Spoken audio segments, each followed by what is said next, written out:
तो मेरे नबी पाक ने फरमाया तू रब के बारे में जैसा गुमान करेगा अल्लाह भी तेरे लिए वैसा ही बन जाएगा। अल्लाह वैसा बन के तुझे नवाजेगा। अगर तेरा ये ज़हन बन जाए ना कि जो अल्लाह मुझे देगा वो मुझे ही देगा, तो अल्लाह तबारक व तआला सबसे बढ़कर तुझे ही अता फरमाएगा। लेकिन उम्मीद रब करी और उम्मीद रहमत की, उसके करम की, उसकी अता की। हाँ, एक पहलू जरूर सोच के रखना चाहिए इस मौजू पर। सारी दुनिया निकम्मा कह दे तो बेटा माँ बाप के नजदीक निकम्मा नहीं होता। बाप बेचारा एक गलती बच्चा करता है तो वो जाता है, दूसरी करता है तो जाता है, तीसरी जगह भी उसके हिस्से की माफी मांगने जाता है, बड़ा कुछ करता है। फिर एक वक्त आ ही जाता है कि जब बाप मजबूर हो के अखबार पे इश्तिहार देता है कि मैंने इसे आग कर दिया है, अब मैं इसके स्याह सफेद का मालिक। क्या ख्याल है आपका? पहली गलती पे अब्बा जी ऐसे कर देते हैं जी, दूसरी पे करते होंगे। कब करते हैं? जब बोले जब हद हो जाती है। और एक दो इश्तिहार नहीं होते। आप सवेरे अखबार खोलें, अखबार के अंदर के सफात का मुताला करें तो शायद दर्जनों इश्तिहार होते हैं आंकनामे के। भाई किस बाप का दिल करता है कि वो बेटा जिसके लिए उसकी उम्मीद है कि कल मेरे बुढ़ापे का सहारा बनेगा, वो लिख के दे दे कि मेरा रिश्ता ही कोई नहीं बेटे के साथ? किसका दिल करता है? और फिर यहां तक नहीं होता, बल्कि आप कानून जानने वाले लोगों से कभी पूछें, वो आंकनामा लोग अदालतों में जमा कराते हैं। कहते हैं जी मैंने तो अखबार में निकाल दिया, मेरा इसके साथ कोई ताल्लुक। अम्मा कहती है मेरा कोई रिश्ता नहीं। क्यों? कब होता है ऐसे? जब बच्चा हद कर दे, जब बच्चा 1 2 3 4 गलतियों पे ऐसा, अल्लाह भी बंदे को सजा देता है। लेकिन कब? जब बंदा बाज ही ना आए, बंदा तौबा करे ही ना, रुजू ही ना करे, सोचे ना कि मुझे अल्लाह की बारगाह में जाना चाहिए। हम लोग अपना एक ज़हन बना के जिंदगी गुजारते हैं, एक ज़हन बना के, बल्कि लोग गुनाहों के नाम बदल बदल के वक्त गुजारते हैं। हम अपने नफ्स का बुत बना के सारा वक्त उसी की पूजा पे माज़अल्लाह लगा देते हैं। बस ये ठीक है, ये ठीक है और ये ठीक है, चौथी बात सही कोई नहीं। इसी के अंदर हम उलझे रहते हैं मेरे भाई। रहमत इलाही का गलत तस्वर अपनाते हैं। ओ मेरे भाई, किसी बंदे की मजबूरी तो माफ होती है, लेकिन अगर कोई जानबूझ के ज्यादती करे तो वो माफ, उसकी माफी। जिस बच्चे को पता हो ना उस्ताद को कि इसके वाकई घर में फौतगी हो गई थी, उस्ताद उसे सलाह नहीं देता। जिसका पता हो कि वाकई ये बीमार था तो उस्ताद उसे क्लास में खड़ा नहीं करता। जिसका पता हो कि ये ज्यादती कर रहा है, जानबूझ के कर रहा है, उस्ताद उसे डंडों से मारता है और ज्यादा मारता है। कहता है तू नालायक है, तू जानबूझ के करता है। मेरे भाई अल्लाह की रहमत है, हर एक पे बरसती है। लेकिन एक बंदा खड़ा ही हो जाए रब के मुकाबले में, वो ना नमाज पढ़े, ना मस्जिद आए, ना कोई काम करे, ना वो दीन की तरफ तवज्जो करे, ना वो कभी अल्लाह से इस्तिगफार करे, ना वो कभी जायज काम की तरफ तवज्जो करे, सारी जिंदगी हराम इकट्ठा करे, नाजायज करे, तो अब तूने हद कर दी। तेरे पास गजब आया नहीं, बल्कि तूने गजब को आवाज दी है। तूने अल्लाह के गजब को, बोलिए, अल्लाह के गजब को, गजब होना और होता है और गजब को आवाज देना, बोलिए, गजब को आवाज देना, इनमें फर्क है मेरे भाई, याद रखें। हम आवाज देते हैं गजब को, गजब होता नहीं। देखें नबी करीम सल्लल्लाहु अलैहि वसल्लम, और ये हदीस आपने याद रखनी है, ये याद रखनी है। नबी पाक सल्लल्लाहु अलैहि वसल्लम ने ना बहुत कम लोगों को बेवकूफ कहा है। हमारे जमाने में तो आम लफ्ज है ना बेवकूफ कहना। अल्लाह के रसूल सल्लल्लाहु अलैहि वसल्लम ने बहुत कम लोगों को बेवकूफ कहा। मुस्नद इमाम अहमद बिन हंबल की हदीस है, नबी करीम अलैहिस्सलाम ने फरमाया वो अहमक है, वो बेवकूफ है। नबी पाक फरमा रहे हैं। और मैंने कहा कम लोगों को हुजूर बेवकूफ कहते थे। नबी करीम अलैहिस्सलाम ने फरमाया वो बंदा बेवकूफ है जो सारा दिन अल्लाह की नाफरमानी करता है और फिर भी रब की रहमत की उम्मीद करता है, तो बेवकूफ है। सुबह से शाम तक लगा हुआ है, मैंने नहीं अल्लाह माननी, मैंने नहीं तेरी माननी, माज अल्लाह मैंने नहीं माननी। शाम होती है तो कहता है अल्लाह बड़ा मेहरबान है, बख्श देगा। तो बेवकूफ है, तू बेवकूफ है। तू बता ना क्या मजबूरी थी नमाज ना पढ़ने की? किसने तुझे गन पॉइंट पे कहा था हराम खाने को? और फला आदमी की तूने गीबत की तो तेरा उसमें क्या फायदा था? ये जो तूने सिर्फ 10 बंदों को हंसाने के लिए झूठा लतीफा सुनाया, इसमें तेरा क्या नफा था? तू सुबह से शाम तक नाफरमानी करता है, शाम को कहता है अल्लाह करीम है माफ कर देगा, अल्लाह मेहरबान है माफ कर देगा। उस्ताद मेहरबान होता है कि नहीं? फेल क्यों करता है इम्तिहान में? बोले उस्ताद बाप होता है ना, उसका दिल करता है शागिर्द फेल हो जाए, तो क्यों करता है? लेकिन शागिर्द ने ज्यादती की, उसने पढ़ा नहीं। उसने, मैंने कहा बाप आंकनामा लिखवाता है, मजबूर होकर लिखवाता है ना। ओ भाई याद, बड़ी प्यारी मिसाल मुल्ला रूमी लिखते हैं, कहते हैं मेरे गांव की एक बीबी थी, उस बीबी ने एक बछड़ा पाला हुआ था। देहातों में ना बूढ़ी माएं बछड़े को पेड़ा देती थी और नाम भी रख लेती थी, किसी ने मिठू नाम रखा होता था, किसी ने कोई नाम। कहते माँ ने बछड़ा रखा हुआ था, अम्मा उसको आवाज देती तो बछड़ा दौड़ा आता, अम्मा उसको पेड़ा खिलाती। बछड़ा बड़ा प्यारा था, जवान हो गया। अम्मा इसलिए बछड़ा पाल रही थी कि जब बछड़ा बड़ा हो जाएगा तो हाल के अंदर बच्चे उसे लगाएंगे, खेती में हाल चलाएंगे। बछड़ा बड़ा हो गया, अम्मा के बेटे कहने लगे अम्मा ला, तूने बड़ा खिला पिला लिया, इससे कोई काम लेते हैं। हाल के आगे लगाया तो कहने लगा मैंने तो नहीं चलना। अम्मा के पास आए, कहने लगे ये नहीं चलता। अम्मा कहने लगी चलो टाइम दो, थोड़ा समझ जाएगा। फिर मौका दिया, फिर आए, कहा अम्मा तो हमने उसके नाक में नकेल भी डाल दी है, लेकिन अब भी ये हाल में चलने को तैयार है। मुल्ला रूमी रहमतुल्लाह अलैह फरमाते हैं फिर कहा अम्मा से, अम्मा कहने लगी चलो थोड़ा टाइम और दे दो, सियाना हो जाएगा। थोड़ा टाइम और दिया, डंडे भी मारे, लेकिन वो सियाना होने को तैयार है। अब अम्मा के पास आए तो अम्मा मजबूर हो गई, दिल नहीं करता था। कहने लगी जाओ फिर कसाई के हाथ बेच डालो। वो गया कसाई के पास, उसे काटा गया, उसकी खाल उतारी गई, उसके छोटे छोटे पीस करके खा गए लोग। वो मार हो रही थी, लोगों ने अम्मा से कहा तुझे तो बड़ा प्यारा था, तूने कटवा को दिया। तो अम्मा कहने लगी प्यारा तो बड़ा था पर मानता नहीं था। प्यारा बड़ा था, काश बात मानता, मकसद पूरा करता, तो कभी भी काटा। भाई रब करीम नहीं चाहता बंदा दोजख में जले, अल्लाह की रहमत नहीं चाहती जहन्नम में जले, पर बंदा मानता ही नहीं, ये तैयार ही नहीं होता। ये सोया हुआ है सवेरे, ये वो गप्पे लगा रहा है, असर के वक्त चौराहे पे खड़ा है, नमाज पढ़ने नहीं आया। इसने सारी जिंदगी में दर्जनों लतीफे सीख लिए, हजारों कहानियां सीख गया, कुरान पाक पढ़ना नहीं सीखा। इसने जिंदगी की हर चालाकी सीख ली है, नहीं सीखी तो अपने रसूल की हदीस नहीं सीखी, नहीं सीखा तो दीन की जरूरी बातों को नहीं सीखा। अब रब की रहमत तो नहीं चाहती कि बंदा जहन्नम में जाए, वो तो मेहरबान है, लेकिन रब करीम का कानून का तकाजा यह है कि जो अहकाम पूरे नहीं करेगा उसे फिर दोजख में डाला जाएगा। तो हमारे बुजुर्ग फरमाया करते थे असल बात यह है कि अल्लाह नहीं मुसलमान को दोजख में डालना चाहता, मुसलमान अपनी मर्जी से छलांगे लगा रहे, ये खुद छलांगे लगाता, ये बाज नहीं आता। आप यकीन करें, बड़ी जिम्मेदारी के साथ, बड़े खुलूस के साथ और बड़ी दयानतदारी से तजर्बे की बात अर्ज करता हूं। हमारे बहुत सारे गुनाह ऐसे हैं जिन गुनाहों का हमारी दुनियादारी को भी कोई फायदा नहीं, कोई फायदा नहीं हमारी दुनिया को भी उस गलती का। मेरी बातों की समझ आ रही है आप दोस्त? कुछ गुनाह ऐसे, एक तो होता है कि दुनिया का कोई फायदा हो, उस गुनाह में हमारी दुनिया का भी कोई फायदा। जो आदमी झूठे लतीफे सुनाता है, झूठ बोलता है, झूठ कोई फायदा नहीं उसे। लोग 10 मिनट हंसते हैं और बाहर जा कहते हैं यार ये तो कोई गैर संजीदा आदमी, वो अकल ही नहीं। क्या फायदा कमाया उसने, क्या नफा लिया उसने? जो आदमी बढ़ बढ़ के बातें करता है, 2, 4, 5, 10 आदमियों की कीमत कर जाता है, लोग कहते हैं यार बड़ा चुगलखोर है। क्या कमाया उसने जिंदगी में? कुछ हासिल कर लिया उसने? हमारे बहुत सारे गुनाह मेरे भाई वो है जिनका हमारी दुनिया को भी कोई फायदा नहीं। तो क्यों ना हम उन गुनाहों को छोड़ दें ताकि हमारे दीन को तो फायदा हो जाए, दीन को तो फायदा हो जाए।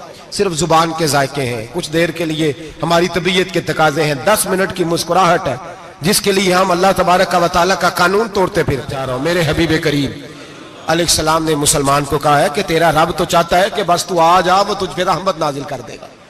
आना तो शर्त है कि नहीं? आना तो शर्त है कि नहीं? अच्छा चले ये बताएं, जो आदमी 1 से लेकर 31 तारीख तक ड्यूटी करे उसको तनख्वाह लेने जाना पड़ता है कि तनख्वाह घर आ जाती है? बोल के बताएं। फिर भी जाना पड़ता है, वो कहे मैंने ड्यूटी पूरी की है, फिर भी जाना पड़ता है। ड्यूटी पूरी करने के बावजूद तुझे तनख्वाह लेने, और हो सकता है कि यह भी कहा जाए अभी आई नहीं कल आना, हो सकता है यह भी कहा जाए परसों आना, यह भी मुमकिन नहीं कि फौरन।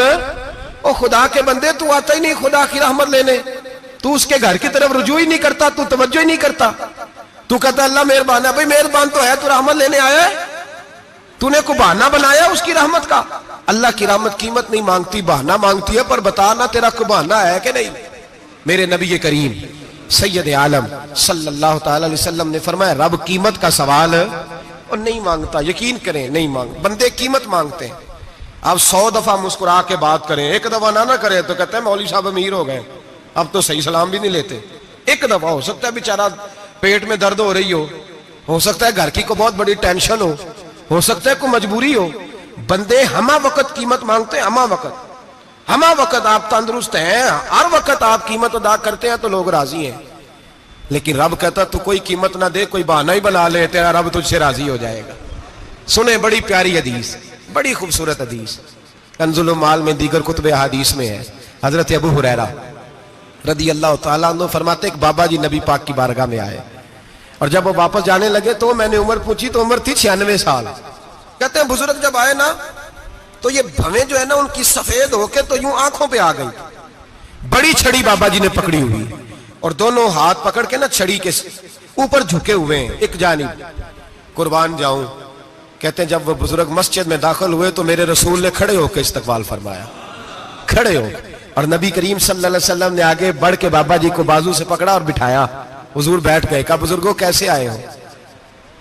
तो कहते हैं वो बाबा जी बात करते तो आंख खोल के पहले हुजूर का चेहरा देखते, फिर वो बात करते तो उनके लबो लहजे के अंदर बड़ी परेशानी, बड़ी तकलीफ, बड़ी मायूसी।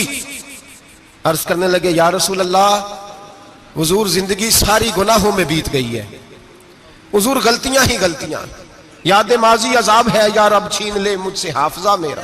अल्लाह के रसूल बड़ी लंबी फहरिस्त है, पाप ही पाप है, काले स्याह दफ्तर है। या रसूल अल्लाह सल्लल्लाहु अलैहि वसल्लम जब पलट के देखता हूं हुजूर मुझे नेकी दिखाई नहीं देती। हुजूर इस उम्र में आपका एक सहाबी मिला है, उसने बात समझाई है तो थोड़ा ख्याल आया है, लेकिन या रसूल अल्लाह सल्लल्लाहु अलैहि वसल्लम अब मेरा वजूद बेकार हो गया है, हुजूर बूढ़ा हो गया हूं। 3 बातें कही बुजुर्गों ने और निराली कही। कहने लगे या रसूल अल्लाह सल्लल्लाहु अलैहि वसल्लम, हुजूर अब तो मेरी कमर भी सीधी नहीं होती कि मैं नमाज ही सही अदा कर सकूं, बूढ़ा हो गया हूं।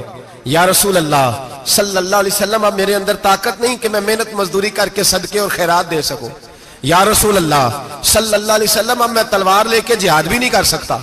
हुजूर ना मैं लंबी नमाजें पढ़ सकता हूं, आका ना मैं सदकातो खैरात दे सकता हूं, महबूबा ना मैं दीन के लिए कोई जिहाद कर सकता हूं। बेकार वजूद है, बेकार वजूद को तो घर वाले बर्दाश्त नहीं करते, बच्चे दुआ करते हैं या अल्लाह अब्बा जी को पर्दा दे दे, अम्मा को पर्दा दे दे, बेकार हो गया हूं और आज आया हूं तो मुझ बेकार को मेरा रब कबूल कर लेगा। आज कलमा पढ़ूं तो बेकार हूं, किसी काम का नहीं, ना नमाज ना सदकात ना जिहाद, कबूल कर लेगा। हजरत अबू हुरैरा फरमाते हैं जैसे बरसात में बारिश की झड़ी लगती है, यूं मुस्तफा की आंखों से झड़ी लग गई। हुजूर खुल के रोए, खुल के। और मेरे हबीबे पाक ने फरमाया बुजुर्गों बड़े मुजाहिद हैं, दीन के लिए जिहाद करने वाले बड़े हैं, रब करीम को आपकी तलवार की इतनी हाजत नहीं। और फरमाया उसके खजाने कोई खाली तो नहीं कि आप ही गोया सदका देंगे तो भरे जाएंगे। और फरमाया फिर रब करीम की शान में इजाफा नहीं करती इबादतें, वो तो बंदे को नफा देती हैं। मैं बुजुर्गों ना आप जिहाद करें ना आप सदकात दे, ला लंबी नमाजें पढ़े, आप सिदक दिल से आ जाए, अल्लाह के रसूल का वादा है रब आपको बगैर हिसाब किताब जन्नत अता फरमा देगा। आना तो शर्त है कि नहीं, आए तो सही, ना पहुंचे तो सही, आ जाए, उसको नहीं आदत सदका तो खैरात की जिहाद की तबलीग, आए तो सही ना। मेरे हबीब ने फरमाया बंदा जब रो के कहता है ना या अल्लाह गलती हो गई माफ कर दे, फरमाया मेरा मालिक उसे फौरन ही माफ फरमा देता है। तू आ तो सही, तू आता ही नहीं, तू आ ही नहीं रहा, तू घर में बैठा हुआ है, तू सोया हुआ है, तू दुकानदारी कर रहा है, तू पैसे गिन रहा है, तू आया ही नहीं, आ तो सही। बल्कि मेरे नबी पाक फरमाते हैं जब अल्लाह पाक का भागा हुआ गुलाम आता है फिर तो अल्लाह ज्यादा राजी होता है, फिर तो अल्लाह ज्यादा राजी होता है, ज्यादा राजी होता है। तो आ तो सही, पहुंच तो सही। बल्कि सूफिया तो और बात करते हैं, वो कहते तो कभी भूल के भी रब रब करे तो अल्लाह तो उसे भी कबूल कर लेता है, भूल के। मुल्ला रूमी कहते हैं बनी इस्राइल का बंदा है, सनम पत्थर को कहते हैं, बुत को कहते हैं, बुत के सामने खड़ा है और सारी रात कहता है या सनम या सनम या सनम, ए पत्थर ए बुत, सारी रात पुकारता रहा। रात गहरी हो गई, नींद का गलबा थक गया, सोने के करीब आया तो गलती से मुंह से निकल गया या समद, या सनम की जगह निकल गया। रब करीम ने फरमाया जिब्रील दौड़ के जा, जो मांगता इसे दे दे। हजरत जिब्रील अर्ज करते हैं मौला भूल के तेरा नाम ले रहा है, भूल के ले रहा है। तो रब करीम ने फरमाया चल नाम तो मेरा ही ले रहा है ना, मेरा ले रहा है ना, या अल्लाह। वो अल्लाह करीम ने फरमाया झूठे के सामने सारी रात का खड़ा है, सारी रात का पुकार रहा है, उसे कुछ नहीं मिला, तो सच्चे का नाम लिया है। अगर मैं भी कुछ ना दूं और बुत में और मुझ में फर्क क्या रह जाएगा? जा जो मांगता है झोली भर के दे, नाम तो लिया है ना। ओ भाई तू बहाना तो बनाना, वो आ तो सही ना, तू यहां आ जा, पहुंच जा, आ जा, बस बैठ जा, उसकी बारगाह नाज में हाजिर तो हो ना। तुझे फुर्सत ही नहीं, तू यारों के लिए टाइम निकालता है, बाजारों के लिए टाइम निकालता है, गलियों के लिए टाइम निकालता है, चौकों चौराहों के लिए टाइम निकालता है, हफ्ते में एक दिन होटलिंग के लिए भी जाता है, लेकिन कभी छुप के दो नफलों की तुझे तौफीक नहीं होती। और मैं कई दफा कह चुका हूं, जिस बंदे को बगैर इबादत के रिज़्क ज्यादा मिलने लग जाए उस पर आजमाइश होती है रब करीम की। अल्लाह फरमाता है इसको पैसे दो, इसे आने ना देना, इसको को चल पैसे दौड़ जा। लोग समझते हैं मैं बड़ा ज़हीन हूं, अक्लमंद हूं, देखो मैं अपनी होशियारी से, चालाकी से आगे निकल गया। तो आजमाइश है, ये तो आजमाइश है रब करीम की तरफ से, ये तो उसकी खुफिया तदबीर है। मेरे भाई उसकी बारगाह नाज तक जो आ गया, आना तो हमारी जिम्मेदारी है कि नहीं? फिर उसकी रहमत आगे बढ़ के इस्तकबाल कर लेती है, फिर अल्लाह का फजल उसको थाम लेता है उस बंदे को। और खुदा की रहमत कितनी ज्यादा है। मेरे हबीब करीम सैयद आलम सल्लल्लाहु अलैहि वसल्लम ने फरमाया अल्लाह ने अपनी रहमत के 100 हिस्से किए। हुजूर फरमाते हैं एक हिस्सा अल्लाह ने दुनिया में नाजिल किया है। कितना? एक हिस्सा। फरमाया ये जो माँ बेटे से प्यार करती है, बाप बेटे के लिए मजदूरी करता है, ये जो बहन भाई के लिए रोती है, ये जो बीवी शौहर के लिए दुआ मांगती है, ये जो बच्चे माँ बाप से प्यार करते हैं, फरमाया ये उस एक रहमत का नतीजा है, एक रहमत का नतीजा। तो सहाबा कहने लगे या रसूलल्लाह वो 99 किधर है? नबी पाक ने फरमाया रब करीम ने संभाली हुई है, कयामत के दिन तुम्हें अता फरमाएगा। अभी तो एक नाज़िल की है, अभी अल्लाह ने। एक बुजुर्ग थे, हमें तफसीर पढ़ाया करते थे, तफसीर के उस्ताद थे। मैंने उनसे एक दिन कहा, मैंने कहा हज़रत साहब कुछ बातों में ना मैं अड़ जाता हूं, मैं अपने आप को इतना लायक नहीं समझता, तो कहीं कहीं ना ज़हन उलझ जाता है, तो कभी उलझ जाता हूं। एक सवाल कई दिनों का है, उसूल तफसीर का मसला है, तो जरा कुछ चीजें ऐसी होती हैं बुजुर्ग कहते हैं जो किताबों से नहीं मिलती, सिर्फ सीनों से मिलती हैं। कोरस तो फकत लफ्ज ही सिखाते हैं, ये आदमी है जो आदमी बनाते हैं। मैंने कहा साहब ये समझ नहीं आई कि यहां भी साहब वहां भी साहब। कहने लगे जी किस तरह? मैंने कहा जी यहां कब्र में भी सवालों के जवाब और फिर कयामत में भी। मुझे कहने लगे जाओ इमाम राजी की तफसीर उठा के लाओ। मैं तफसीर उनके सामने ला के रखी, तो कहने लगे ये सैयदना यूसुफ अलैहिस्सलाम का वाकया जरा देखो तफसीर यूसुफ में, उसमें एक अजीब बात लिखी है। हजरत यूसुफ अलैहिस्सलाम के जमाने में कहत हो गया, तो जनाब यूसुफ अलैहिस्सलाम ने, क्योंकि आप अल्लाह के नबी से पहले से जान गए कहत होगा, तो हजरत यूसुफ ने गंदम पहले स्टॉक कर ली थी बहुत ज्यादा। बाकी इलाकों में जब कहत पड़ा ना, अब सब लोगों ने मिस्र की तरफ रुझान किया गंदम लेने के लिए। तो हजरत यूसुफ अलैहिस्सलाम ने ना शहर के दरवाजे पर बंदे खड़े कर दिए। फरमाया जो बंदा आए ना उससे 2 सवाल पूछना। जो आएंगे लोग गंदम खरीदने, जो आए 2 सवाल पूछना। एक पूछना कहां से आया है, और एक पूछना लेके क्या आया है। एक पूछना, समझ आ रही है बात, और दूसरा पूछना कि लेके सोना लेके आया है, चांदी गंदम खरीदनी है तो क्या चीज लेके आया है, कि नगद पैसे लाया, ये पूछ लेना। जो आए 2 बातें पूछना, एक पूछना कहां से आया है और दूसरा पूछना क्या। एक रवायत में 3 सवाल भी हैं, लेकिन फरमाया पूछना 2 सवाल जरूर। इंतजार था ना भाइयों का किनान से आने वालों का। फरमाने लगे सबसे 2 सवाल पूछना। जब किनान वाले आए ना, उनसे सिर्फ इतना पूछ लेना कि वो कहां से आए हैं। अगर पूछे ना किनान से आए हैं, तो फिर ये ना पूछना क्या लेके आए हैं, फिर मैं जेब में खुद टटोल लूंगा वो क्या लेके आए। बाकियों से 2 सवाल। जब मेरे भाई आए ना, भाई भाइयां दे वैरी हुंदे ते भाई भाइयां दियां बावां, जब मेरे भाई आए तो उनसे ये नहीं पूछना कि वो क्या, बस ये पूछना कि कहां से। इतनी बात पूछना, बाकी मैं पूछ लूंगा। आप फरमाने लगे रब भी फरिश्तों से कहता है तुम कब्र में ना मेरे बंदों से ज्यादा सवाल ना करना, बस ये पूछ लेना मुझे मानते हैं, मेरे नबी को मानते हैं। कब्र में तुम इतने सवाल पूछ लेना, बाकी लेके क्या है वो मैं खुद ही पूछ लूंगा। फरिश्तों के सामने रब करीम अपने बंदे को बेआबरू करना, बस तू ये बता दे अल्लाह रसूल को मानता है कि नहीं। बाकी जो तेरा हिसाब किताब है ना, अल्लाह फरमाते हैं मैं क़यामत में कर लूंगा, मैं पूछ लूंगा इसका क्या इलाज करना है। बस तुम इतना बता दो मुझे मानते हो, मेरे रसूल को, मेरे भाई, मेरे नबी करीम। अलैहिस्सलाम फरमाते हैं जो बंदा तौबा करने वाला था, अल्लाह की बारगाह में आने वाला था, बार बार तौबा करता था, एहसास रहता था, उसे एहसास था, आया करता था, फिर भी गलतियां हो गई, कयामत के दिन रब करीम अपने फजल की चादर उस पर डालेगा, फजल की चादर डालेगा और रब करीम उससे पूछेगा ये गुनाह किया था? और नबी पाक फरमाते हैं उसने बड़े भी गुनाह किए, अल्लाह छोटे छोटे गुनाहों के बारे में पूछेगा। ये गलती की थी, ये गुनाह, बंदा डर रहा है, वो कह रहा है पता नहीं सजा क्या मिलेगी, क्योंकि दुनिया में भी डरता रहा, यहां भी डर रहा है। शर्त यह है कि एहसास वाला हो, आता रहो, फिर भी गलतियां हो गई, ख्याल करता था, मेहनत करता था, नेक होने की जद्दोजहद करता था, कोताहियां रह गई, ये गुनाह किया था या अल्लाह भूल गया था, ये गुनाह किया अल्लाह मुझसे गलती हो गई, यहां भी किया था या अल्लाह गलती हो गई। नबी पाक सल्लल्लाहु अलैहि वसल्लम फरमाते छोटे छोटे गुनाह अल्लाह दिखा रहा है और उससे कह रहा है ये किया था, मानता जा रहा है। रब करीम फरमाता है पता है मैं तेरे साथ क्या करने वाला हूं? टांगे कांप गई, या अल्लाह पता नहीं। फरमाया मैं तुझे इन गुनाहों के बदले नेकियां देने लगा हूं, इन गुनाहों के बदले नेकियां। नबी पाक फरमाते फटाफट ही बोल पड़ा, कहने लगा या अल्लाह मैंने तो बड़े बड़े गुनाह भी किए, अगर तूने गुनाहों के बदले नेकियां दे दिया तो मेरे तो बड़े बड़े पाप भी हैं, वो दूसरे किधर है? तो मेरे हबीब करीम अलैहिस्सलातु वस्सलाम फरमाते हैं रब मुस्कुराएगा जो रब की शान के लायक है। अल्लाह फरमाएगा तेरे दिल में एहसास था, तू आया करता था, तू तौबा करता था, तू मेरी बारगाह नाज में आता था, पता तेरे ऊपर चादर क्यों डाली है? या अल्लाह नहीं, फरमाया मैं तुझे अपनी रहमत की चादर में छुपा के जन्नत में दाखिल करना चाहता हूं। मेरे भाई तू आ तो सही, तू पहुंच तो सही, खुदारा ये जो जितनी दुनियादारी है ना, ये तो आप हर वक्त करेंगे तो राजी होंगे लोग, हर वक्त। और ये जो हमने प्लानिंग की हुई है ना कि मैं फलाना काम करके सियाना हो जाऊंगा, तो इतनी मोहलत नहीं दी अल्लाह पाक ने।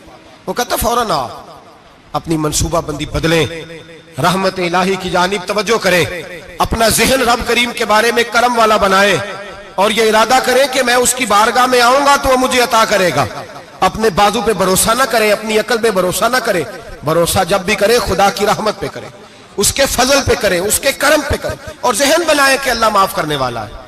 हमारे जिम्मे यह है कि हम अपने गुनाहों का एहसास पैदा करें, हमारी जिम्मेदारी यह है कि हम तौबा सच्ची और खरी करें, हमारी ड्यूटी यह है कि हम अल्लाह की बारगाह में सही मानों में हाजिरी दें। हम तौबा भी झूठी करते हैं, बल्कि अगर मैं कहूं कि मजाक करते हैं। शब बारात आने वाली है ना, किस दिन है? जुमेरात को शब बारात आएगी। कुछ लोग तो खैर वैसे ही डट जाते हैं, कहते हैं हम नहीं मानते, वो पक्के लगे हुए हैं, वो कहते हैं नहीं इबादत नहीं करनी चाहिए। मैंने कहा यार बस करो, छोड़ दो, अब अल्लाह की इबादत करने के लिए भी तुमसे सनद लेनी पड़ेगी कि मौलवी साहब इजाजत दे, नफल पढ़ लें, इजाजत लेनी पड़ेगी। और बंदे बड़े समझदार हैं, वो कोई सियासी बंदा दूसरी पार्टी का आ जाए तो उसे मुतमिन कर लेते हैं, कुछ बसरा दूसरी जमात का मसला पूछ ले, कहते मौलवी साहब पूछ के दसांगा। ये मोटी सी बात है। शबरात को क्या होता है? इबादत। क्या होता है? बोल के बताए। यही होता है ना, तो इसके लिए सर्टिफिकेट की जरूरत है जी। वल्लज़ीना यबीतूना लिरब्बिहिम सुज्जदन व क़यामा, अल्लाह फरमाते हैं मेरे बंदे सारी रात गुजार देते हैं या कयाम करते हुए या सजदा करते हुए। इसके लिए सर्टिफिकेट की जरूरत है। बड़ी जल्दी मसला पूछने आ जाते हैं लोग। हाँ, एक वो है जो मानते ही नहीं सिरे से, एक वो है जो बड़ा अजीब मानते हैं। वो कहते हैं शबरात है, छोटा गोश्त ही नहीं मिल रहा दुकान से। भाई शबरात गोश्त खाने का दिन है, हलवा खाने का दिन है शब बारात, मौज करने का दिहाड़ा आ गया शब बारात। शबरात आई, अब पहले किलो गोश्त आता था, अब 2 किलो ले लो। ये कौन सा तरीका है शब बारात मनाने का? और फिर शब बारात मनाई जाएगी, मेराज शरीफ से पटाखे चल रहे हैं रोज शाम को, चलते हैं ना? नहीं, मैं क्यों, अरे मैनू गलती लगती, तुसी बोले नहीं ना। चलते हैं पटाखे। कौन बेचता है पटाखे? हिंदू, सिख, यहूदी। चलाता कौन है? किसने कहा चलाने को? इसमें कोई किसी फिरके का भी इख्तलाफ नहीं होता। डरना चाहिए अल्लाह पाक से। अल्लाह जहन्नम की आग ठंडी करता है, हम जलाते हैं शबरात को। रब फरमाता है ठंडी होगी, हम जला रहे हैं। बच्चे पटाखों के पैसे पड़ोसी से लेके आते हैं कि हमसे लेते हैं? हम मना क्यों नहीं करते? जूते ना पॉलिश करने पे तो थप्पड़ लगते हैं, तो पटाखे वाले बच्चे को नहीं पूछा जा सकता? बाप की जिम्मेदारी है। और मुहद्दिसीन ने मसला लिखा है, अगर बच्चा नाबालिग कोई गलती करता है तो उसका बाप जिम्मेदार है, जवाब दे उसकी जगह पर। इनको समझाएं। शब बारात आएगी, फिर तौबा होगी, हर मस्जिद से रोने की आवाज आएगी, जोर जोर से लोग रोएंगे, तड़पेंगे, इज्तिमात होंगे, बड़े बड़े इज्तिमात होंगे, तौबा करेंगे लोग, करेंगे ना इंशाअल्लाह ताला, आएंगे ना लोग मस्जिदों में। फिर सवेरे झूठ बंद हो जाएगा ना, अगली सुबह मिलावट खत्म, कम तोलना खत्म। ये कैसी तौबा है? वो दुकानदार जो शबरात वाले दिन गलत सूजी फरोख्त कर रहा है, मिलावट वाली चीनी बेच रहा है, ताकि दवाइयों में धोखा देते हैं लोग, दवाइयों में धोखा देते हैं। एक डॉक्टर खुद मुझे कहने लगे, वो मेरे दोस्त है, हल्का फुल्का कोर्स किया हुआ है, कहते मेरे दोस्त है कई सारे लोग, तो एक ऐसा ही हमारे शोबे का आदमी था, तो अपने अब्बा जी को वो ड्रिप लगाने लगा, तो अब्बा जी कहने लगे, पुत्र मिन्नू असली ला दे तेरी मेहरबानी, मिन्नू असली ला दे तेरी मेहरबानी, लोखा अली ना ला दे। ये हाल हो गया। दवा, मुझे बताएं वो कौम इखलाकी तौर पे कितनी गिर चुकी है जो दवाइयों में जहर बेचती है, दवाइयों में। और मैं इंशाल्लाह किसी मौके पर तफसील से इस पर गुफ्तगू करूंगा, बड़ी तफसील से। मैंने बहुत सी मालूमात इकट्ठी की हैं कि कितना जुल्म करते हैं ये लोग, लिखने वाले भी, लाने वाले भी, बेचने वाले भी, कितने बड़े मुजरम है। सेहत के साथ खेलते हैं, सेहत बारह लाम दाम बरसरे। मतलब जिस आदमी ने धोखे का माल ला के रखा है शबरात वाले दिन के रात तौबा भी करनी है और सवेरे ये बेचना भी है, वो तौबा करने आया। जिसने धोखे का माल ला के रखा है कि सवेरे बेचना है और रात तौबा भी करनी है, वो तौबा कर रहा है कि मजाक कर रहा है? तौबा मेरी तौबा, अस्तगफिरुल्लाह, या अल्लाह माफ कर दे, ऊंची ऊंची आवाज में रो रहा है, और सवेरे सारे चक्कर वही हैं। ये कैसी तौबा है? तौबा क्या है? मेरे नबी पाक अलैहिस्सलाम के गुलामों ने तौबा की तकसीम की।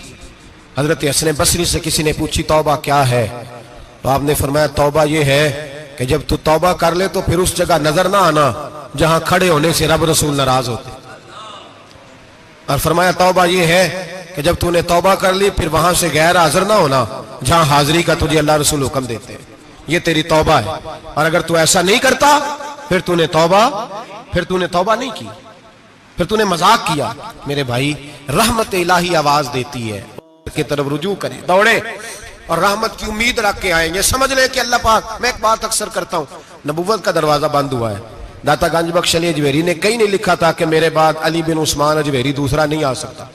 हजरत मुजद्दद साहब कहीं नहीं लिख के गए कि दूसरा मुजद्दद अल्फसानी पैदा नहीं होगा।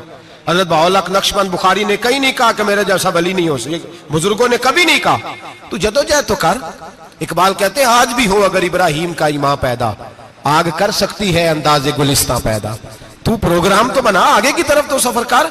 मेरे नबी करीम सैयद आलम सल्लल्लाहु अलैहि वसल्लम ने फरमाया तेरे आ जाने से तेरा रब राजी हो जाता है।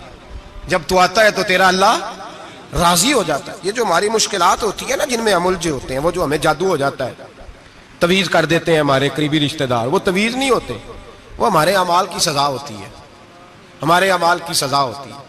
हम वो ढूंढते फिरते हैं कि बाबा मिल जाए फूक मारे सही कर दे, हालांकि वो हमारे अमाल की सजा है। हमें अपनी तरबियत करनी चाहिए हमें। और वैसे भी दम दुरूद तवीज धागा, मैं अक्सर कहा करता हूं, मैं कहता हूं मैंने किसी किताब में नहीं पढ़ा कि कोई बंदा नबी पाक से यमन से दम कराने आया हो कि मैं हुजूर से दम कराने जा रहा हूं, मिस्र से आया हो दम कराने, शाम से दम कराने आया हो। मेरे नबी पाक के पास जो भी आया करता था नबी पाक का दीन सीखने आया करता था। दम दुरूद तो एक ज़िमनी चीज है, जिल्ली चीज है, हो गया तो ठीक है, वरना अल्लाह पाक अगर बीमारी में राजी है तो नबी पाक ने खुद बीमारी को सीने से नहीं लगा के रखा। खुद अल्लाह के महबूब सैयद आलम सल्लल्लाहु अलैहि वसल्लम का विसाल बीमारी के साथ हुआ, तो बीमारी तो मुरीदनी है मेरे नबी पाक की, वो तो कनीज है हुजूर के घर की। आम दाम बरसरे मतलब खरी तौबा, सच्ची तौबा। और किस तरह की तौबा? मेरे नबी करीम अलैहिस्सलातु सलाम ने एक दिन सहाबा से पूछा एक बात तो बताओ, बुखारी मुस्लिम की हदीस है, या रसूल अल्लाह पूछिए।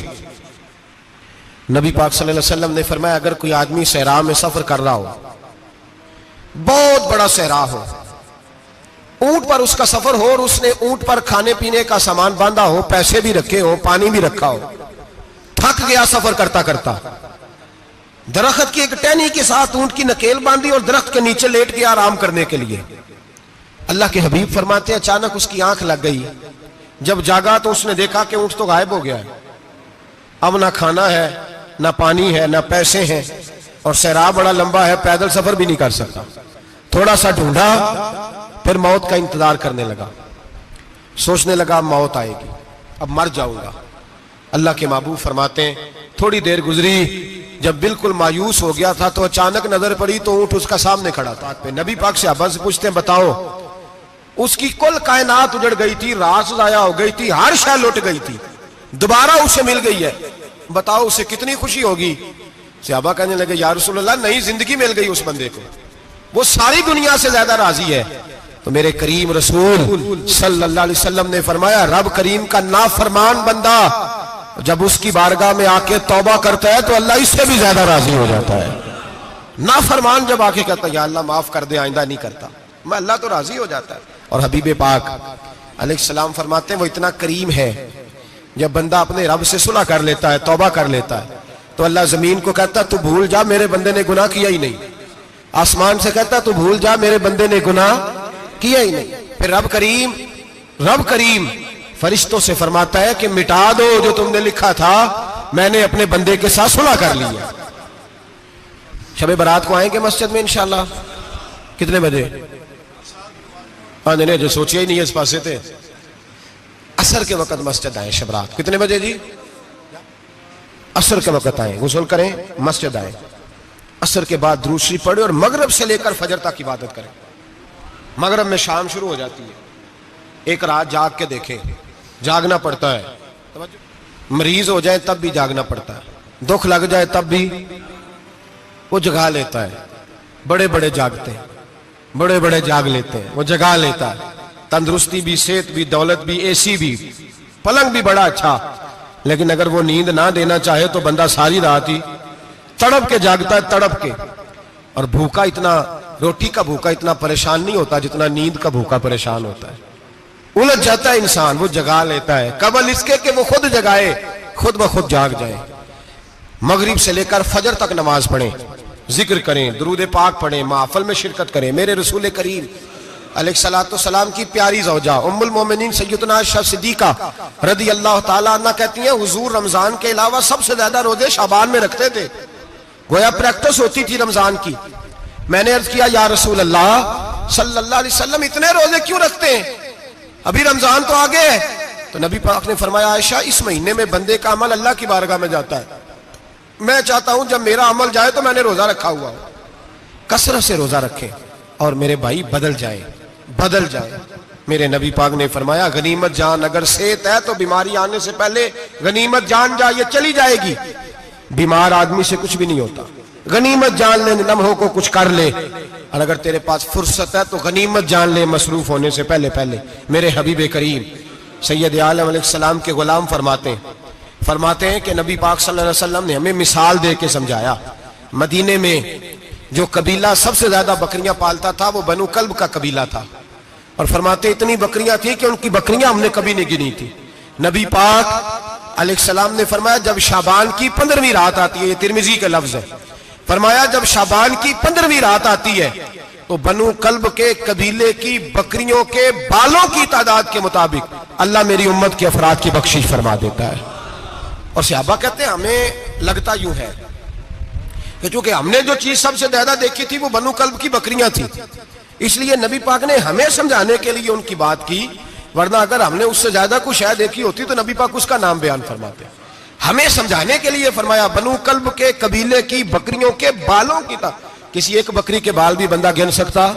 और हुजूर ने फरमाया जो सबसे ज्यादा बकरियां पालते उनकी तादाद के मुताबिक हजरत आयशा सिद्दीका रदी अल्लाह ताला अन्हा फरमाती है जन्नतुल बकी में हुजूर जाया करते, कब्रिस्तान में, कब्रिस्तान के कोने में। अल्लाह के रसूल को मैंने नमाज पढ़ते भी देखा 15वीं रात को, और फरमाती है हुजूर बकी वालों के लिए बख्शिश की दुआ भी करते, कब्रिस्तान भी जाएं शब बारात को, उनके लिए दुआ भी करें। और फिर मेरे भाई शब बारात को लिल्लाहियत के साथ आए, लौटने का प्रोग्राम बनाए, उससे कबल के रब करीम खुद जकड़ के ले आए, खुद ब खुद आए, उसके करम की तरफ तवज्जो करें, उसकी रहमत की तरफ तवज्जो करें। मेरे रसूल करीम सल्लल्लाहु अलैहि वसल्लम के पास एक देहाती आए, मौला अली शेर खुदा फरमाते मैं भी हाजिर था। कहते कभी कभी सादे बंदे आते थे पर बड़ी अजीब ही बात कर जाते थे। कहते एक देहाती आए, तामत बांधी हुई और सादा सा रुमाल कंधे पे रखा हुआ है, नबी पाक के पास आए और हुजूर से दिल लगी करने लगे, हुजूर से दिल लगी करने लगे, मीठी बातें कहने लगे। यार रसूल एक मसला पूछने आया हूं। फिर मैं पूछो। अर्ज करते हैं हुजूर कयामत में हिसाब कौन लेगा? कयामत में अब किसको नहीं पता कौन हिसाब लेगा, दिल लगी की बात है ना, कौन लेगा? नबी पाक ने फरमाया अल्लाह हिसाब लेगा। तो कहते उसने ना और जुमला कहा तो हम उसकी बात पे हैरान हो गए, कहने लगे या रसूलल्लाह वाकई अल्लाह हिसाब लेगा? तो कहते नबी पाक मुस्कुराए, फरमाने लगे तुझे तेरी मार होए, मैं सच्ची तो कह रहा हूं, तो किस तरह की बात कर रहा है, अल्लाह हिसाब लेगा। हजरत अली फरमाते उसने रुमाल उठाया कंधे पे रखा, कहने लगे या रसूल अल्लाह अगर रब हिसाब लेगा तो फिर उसने माफ ही कर देना है, ये कह के वो चला गया, ये लफ्ज कह के वो चला गया।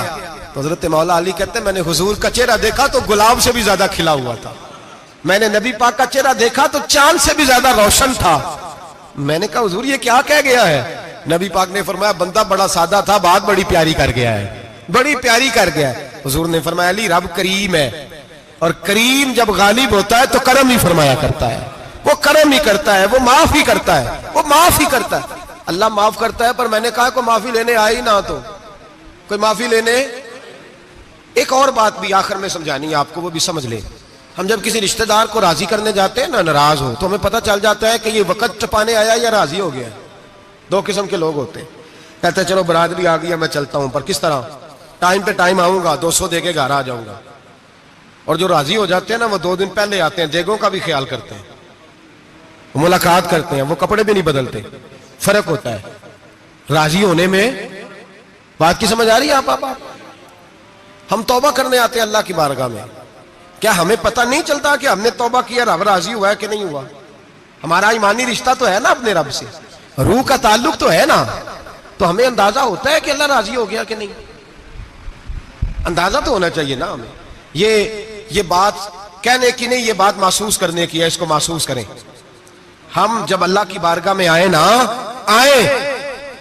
तो फिर हमें अंदाजा होना चाहिए कि मैंने मना लिया है कि नहीं मना सका, मैं उसको राजी करके उठ रहा हूं कि नहीं उठ रहा। अगर बगैर राजी किए उठे हो तो फिर फॉर्मेलिटी करने आए थे, फिर राजी करने नहीं आए थे। हजरत फुज़ैल इब्न अय्याज रहमतुल्लाह ताला अलैह फरमाते, एक दिन मैंने सर सजदे में रखा और मैंने कहा खुदा बंदा आज मुझे पता चलेगा कि तू मुझसे राजी है कि नाराज है, तो फिर ही मैं उठूंगा, फिर ही उठूंगा। आप फरमाते हैं मुझे चारों कोनों से आवाज आने लगी कि तेरा रब राजी हो गया। और फरमाते जिस जगह मैं सजदा कर रहा था वो जमीन भी बोलने लगी कि बस कर दे, अर्श का मालिक तुझसे राजी हो गया है। लेकिन शर्त यह है, हजरत हबीब अजमी रहमतुल्लाह अलैह फरमाते हैं मैं सूद का कारोबार करता था तौबा करने से पहले। कई दफा मैंने तौबा की थी, लेकिन मेरी उस तौबा के अंदर सदाकत नहीं होती थी। मेरा दिल भी गवाही देता था कि ये ना बहुत सारे बंदे कहते हैं आइंदा नहीं करता, वक्त टपाते हैं, जिस तरह बंदों को धोखा देते हैं इस तरह माज अल्लाह तौबा भी इसी तरह की करते हैं, लेकिन बाद में दोबारा उसी डगर पर चल निकलते हैं जिस पे पहले होते हैं। आप फरमाते हैं मैं कई दफा तौबा करता था तो तोड़ देता था। आज मैंने तौबा की, किस तरह की? सूद का मैं धंधा करता था तो मैं सूद के पैसे लाया, गोश्त पकने को दिया बीवी को, सूद के पैसों का। मेरी बीवी ने हंडिया चढ़ाई, थोड़ी देर गुजरी तो वो सारा गोश्त खून बन गया। मेरी बीवी उठा के लाई, कहने लगी ले जाइए जो तू गरीबों का खून निचोड़ के लाया था ना, ये खून बन गया, खुद भी पी और औलाद को भी पिलाओ। कहते हैं मैंने सच्ची तौबा का फैसला किया। आज पहले मैं सच्ची तौबा का इरादा नहीं कर, आज सच्ची तौबा का फैसला किया और मैं निकला हजरत हसन बसरी के पास गया, उनकी बैत हुआ, तौबा की, उन्होंने मुझे अमाल बताए, खरी तौबा की। कहते हैं जब तौबा के लिए घर से निकला तो छोटे छोटे बच्चे खेल रहे थे। एक बच्चा कहने लगा पीछे हट जाओ, बहुत बड़ा सूदिया है, इसका साया भी पड़ गया तो हमारे अंदर नहुसत आ जाएगी, पीछे हट जाओ, सूद का धंधा करता है। कहते हैं मुझे और चोट लगी कि या अल्लाह तेरी छोटी छोटी मखलूक भी ये समझती है। कहते मैं तौबा करने गया तो खरी तौबा करके आया हज़रत हसन बसरी के पास, रो रो के तौबा की। मैं वहां से वापस आया तो बच्चे अभी खेल रहे थे। कहते हैं वो बच्चा जो पहले बोला था कि पीछे हट जाओ बड़ा सूद वाला है, नहुसत पड़ जाएगी, वो बच्चा फिर आवाज देके कहने लगा दोस्तों पीछे हट जाओ, रब करीम का वली आ रहा है, अल्लाह का बंदा आ रहा है, कहीं ऐसा ना हो हमारे पैरों से गर्द उड़े और इस वली के ऊपर पड़े और इसकी तौहीन हो जाए, अल्लाह हमसे नाराज ना हो जाए वली की तौहीन करके, पीछे हट जाओ। आप फरमाते हैं मैंने तड़प के आसमान की तरफ देखा और मैंने कहा या अल्लाह मुझे समझ आ गई है कि खरी तौबा क्या होती है, सच्ची तौबा, असल तौबा क्या होती है। झूठ मूठ की तौबा न करें। शब बारात को आए और बड़ा दयानतदारी का मशवरा देता हूं, दिल को संभाल के आए। अगर झूठ नहीं छोड़ना, फरेब नहीं छोड़ना, हमने मस्जिद की हाजिरी की पाबंदी नहीं करनी तो फिर तौबा के लफ्ज पुकारना धोखा है, फिर ये धोखा है, फिर ये मजाक है, फिर मजाक ना करें। आना है तो खरी तौबा के इरादे से आए, खुल के आए। इंशाअल्लाह हर साल हम भी सारी रात यहाँ बैठते हैं, आपसे भी गुजारिश करेंगे कि छुट्टी ना करें, वक्त पे आए, मगरिब में आए, नवाफिल अदा करें, इशा के बाद नवाफिल पढ़े। महफिल करने का मकसद ये होता है कि तिलावत से दिल नरम होता है, नात से दिल नरम होता है, तकरीर से इंसान की सोच बदलती है, तौबा की तरफ जाती है। ये सारे काम करके जब बंदा इस्तिगफार करता है, तौबा करता है, तो उसके लिए आसान हो जाता है, ज़हन बन जाता है। इसलिए वाज भी होगा, जिक्र भी होगा, दुआ भी होगी। वक्त को जाया न करें, रमजान करीब आने वाला है। बुजुर्ग कहते हैं अगर शब बारात पे सच्ची तौबा कर लोगे तो फिर रमजान में जो नेकियां करोगे वो तुम्हारे पास स्टॉक बन जाएगा, वो तुम्हारे पास खजाना इकट्ठा हो जाएगा। तौबा अभी से कर लो, मामला तभी से समेट लो, ताकि जब रमजान आए तो फिर नेकियां खजाना बन के जमा हो। हमेशा मिदहते खैरुल अनाम में गुजरे, दुआ है ये उम्र दरूद और सलाम में गुजरे। आखिर